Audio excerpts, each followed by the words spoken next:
Gente, já que a gente falou de água, tem um alerta importante para você. Além de enfrentar problemas estruturais por conta das chuvas volumosas, né? Desde dezembro de 2022, a gente vem registrando aqui no Tá No Ar Campinas vários pontos de alagamentos em diversas cidades da região. Campinas, Capivari, Socorro, Distrito de Souzas. E há uma mobilização também, porque há um outro problema com este aumento de chuvas.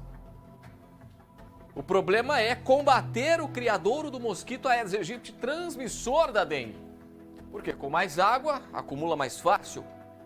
E os dados são alarmantes. Muito alarmantes. É um problema crônico que a gente trata aqui. A gente vai com a Ana Paula Rosa, que tem mais detalhes pra gente.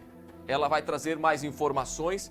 Afinal de contas, há um aumento significativo de números de casos de dengue de 2021 para 2022 e, consequentemente, para 2023, um número ainda mais alarmante, né, Ana Paula Rosa? Ótima tarde para você, boa semana. Ótima tarde para você, uma boa semana também para você, Júlia, e a todos que acompanham o Tá No Ar Campinas. Essa questão da dengue realmente está voltando a preocupar os moradores, principalmente da nossa região metropolitana de Campinas e também algumas cidades aqui próximas a nós. Por quê? Foram registrados ali no período entre 2021 e 2022 aumentos significativos de números de dengue, viu? Olha, 1.420% de aumento apenas na cidade de Americana. E a gente fala agora da vizinha, Santa Bárbara do Oeste, tem um aumento de 861%. Quando a gente vem aqui para Campinas, um aumento de 376%. Além disso, foram 4 mortes apenas aqui na cidade de Campinas que também foram registradas. Para saber mais a respeito disso, a gente vai falar com o coordenador do programa de arboviroses aqui da cidade de Campinas. Ele vai conversar com a gente, é o Fausto Marinho. Fausto, conta pra gente primeiramente em relação a este aumento, né, aqui na cidade de Campinas, de 376%. É muita coisa, né? Boa tarde. Boa tarde, Ana. Sim, é muita coisa. O ano passado a gente teve esse aumento expressivo de casos em relação ao ano anterior. Um número que vem se destacando em relação aos anos anteriores ainda de casos aqui no município. O que nos trouxe alerta. Além disso, também a gente esteve em fase de epidemia no município, né, o ano passado todo, desde a época de maior incidência da dengue, que é aí nos meses de fevereiro, março e abril, que se perdurou até o fim do ano de 2022, o que não costuma ser comum. Geralmente os casos tendem a diminuir a partir de julho, porém esses números estiveram sempre um pouquinho acima aí do limiar esperado de casos. Associado a esses altos índices aí pluviométricos que a gente está tendo esse ano, isso está nos causando uma preocupação bem grande com agora o ano de 2023. E quais são as ações, até pelo que você me cita, né, da preocupação do poder público em relação a esse caso? Quais são as ações por parte da Prefeitura de Campinas em relação a esse cenário? Em Campinas a gente tem um serviço terceirizado, especializado no controle de endemias. É uma empresa que ela trabalha fazendo o controle de criadouros do mosquito nas áreas onde, em reuniões da vigilância, a gente determina que estão em maior risco de transmissão.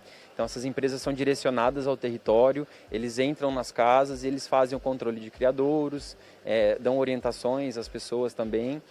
Além disso, a gente tem ações educativas, né, em escolas, em outros espaços públicos, que as equipes da vigilância estão sempre aí realizando durante o decorrer do ano.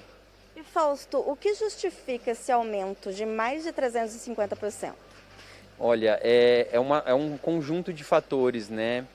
A gente teve aí, durante o período de pandemia, o pessoal ficou mais em casa, conseguiu controlar melhor o seu ambiente, né? Quando a gente saiu da época de restrição por conta do Covid, a gente volta a ter um aumento de casos, né? Talvez aí a população tenha se descuidado um pouco mais com os cuidados para criadouros do mosquito. A gente teve bastante chuvas também no ano passado, né? Circulação de algumas cepas de algumas variantes do vírus, né? O ano passado, em 2021, a gente teve a circulação de duas variantes, né? O DENV1 e o DENV2. O ano passado a gente observou só do DENV1. Então, essas co-circulações, variações e talvez aí um descuido um pouco maior da população tenha favorecido o aumento do número de casos. E quais são os principais criadouros, principalmente em residências? Em casas, a gente tem como um dos principais criadouros os pratinhos de flores, né? Os vasilhames que ficam embaixo dos vasos de flor.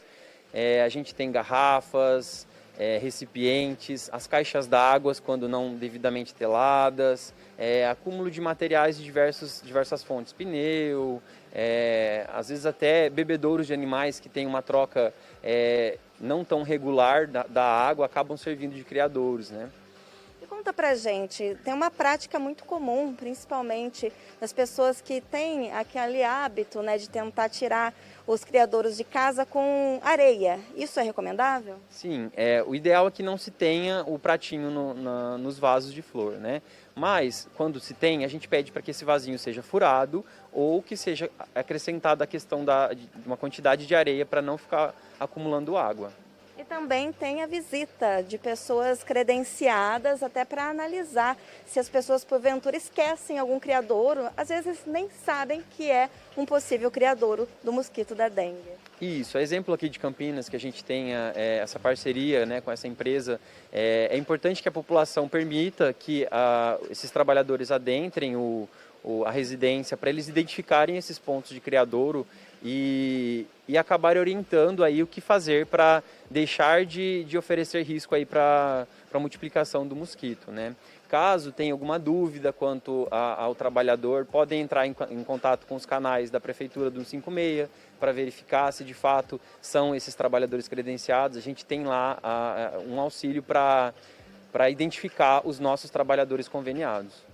Outra questão também é a chikungunya, que vai numa crescente também, né? A gente sabe que na nossa região também, se cresce a dengue, acaba também tendo números relacionados à chikungunya. Sim, a chikungunya, em 2021, ela teve um importante surto no nosso litoral de São Paulo, na Baixada Santista, muitos casos. Isso nos causou um alerta, porque a gente ainda não tem a transmissão disseminada da chikungunya no município. No ano passado, em 2022, a importância foi para o Nordeste, principalmente onde tem muitos casos de chikungunya, tiveram muitos casos, né? Os nossos casos confirmados no município, praticamente 90% são de casos importados, então casos que pegaram a chikungunya fora do município e vieram para cá, mas de qualquer forma a gente tem que cuidar para a não introdução dessa outra doença no município, e os cuidados são praticamente os mesmos para a dengue, porque o mosquito transmissor é o mesmo. Em relação à parte da saúde agora, vamos falar sobre os sintomas, né? É importante que a gente tenha muita atenção em relação a isso também, né? Sim, os quadros de dengue, geralmente eles cursam com apresentação de febre, de início súbito, né, não explicada por alguma outra condição, associado a dor de cabeça, dor no corpo, dor atrás dos olhos, podem surgir manchas avermelhadas pelo corpo, coceira, e no caso desse aparecimento desses sintomas, né, a gente indica que o munícipe se direcione até uma rede de atendimento à saúde. É importante que ele acompanhe por lá. A dengue ela pode se agravar e acabar levando ao óbito, como você bem já disse, tivemos 4 óbitos no ano passado, e ela pode evoluir rapidamente para um caso grave. Então, o acompanhamento na atenção básica de saúde é muito importante. Pegando o gancho do que o senhor fala, das 4 mortes que foram registradas aqui na cidade de Campinas, tem todo o trabalho também do poder público em relação a isso, né? Feito isolamento da área, entendendo ali um diâmetro da onde aconteceu, onde foi registrado aquele caso. A gente sabe falar quais foram as áreas que foram analisadas, como que funciona esse trabalho? Sim, aqui em Campinas a gente tem um sistema de mapeamento dos casos. Todos os nossos casos eles são inseridos no mapa, então a gente consegue ver onde os casos suspeitos e confirmados estão localizados dentro do território. Com base nesse mapa, dividido nas regiões, a gente faz encontros praticamente semanais com as equipes de vigilância responsáveis por cada região, para a gente direcionar as ações de campo, que são as ações de controle de criadouros pela empresa, ou nebulização, né, que é a aplicação de inseticidas para matar as formas aladas, né, do Aedes. E isso tudo nos ajuda a identificar áreas de transmissão e ter algum tipo de ação no local. Em controles de criadouros, a gente conversava a respeito deles, mas a caixa d'água também é uma dúvida que muita gente tem. Como que funciona? Em qual período é preciso limpar a caixa d'água?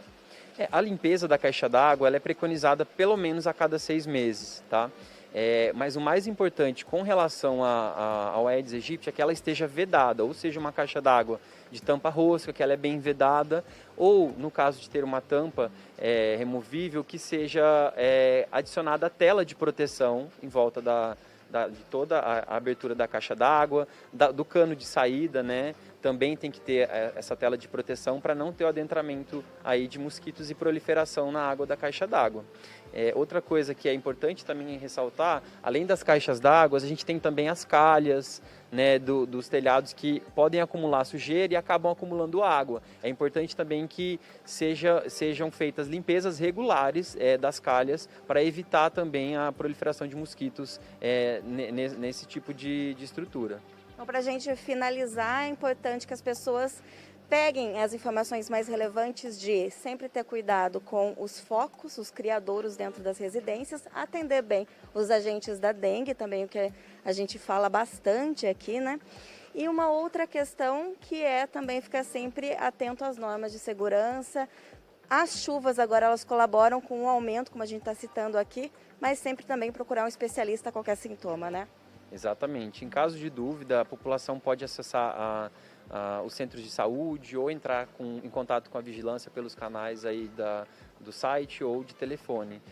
Mas os cuidados são essenciais e eu costumo dizer que é uma ação conjunta, né? A gente não consegue combater a dengue só com a prefeitura, com a empresa terceirizada ou só a população. Tem que ser a ação de todos para que a gente consiga aí, fazer o controle dessa doença. Já agradecendo então as informações do Fausto Marinho, que ele é o coordenador do programa de arbovirose. É importante também, né, que a população passe a olhar. A gente sabe que tem a visita rotineira de agentes da dengue em casa, mas é sempre importante ver se não tem um pratinho de planta ali sobrando, ou mesmo uma caixa d'água que está um tempão ali sem limpar e às vezes a gente não se dá conta, né, Júlia? Eu volto com você aos estúdios. Muito obrigado, Ana Paula Rosa, pelas informações. Obrigado aí à comunicação da Prefeitura e pessoal lá da Vigilância que disponibilizou um tempo para conversar com a nossa reportagem também, né?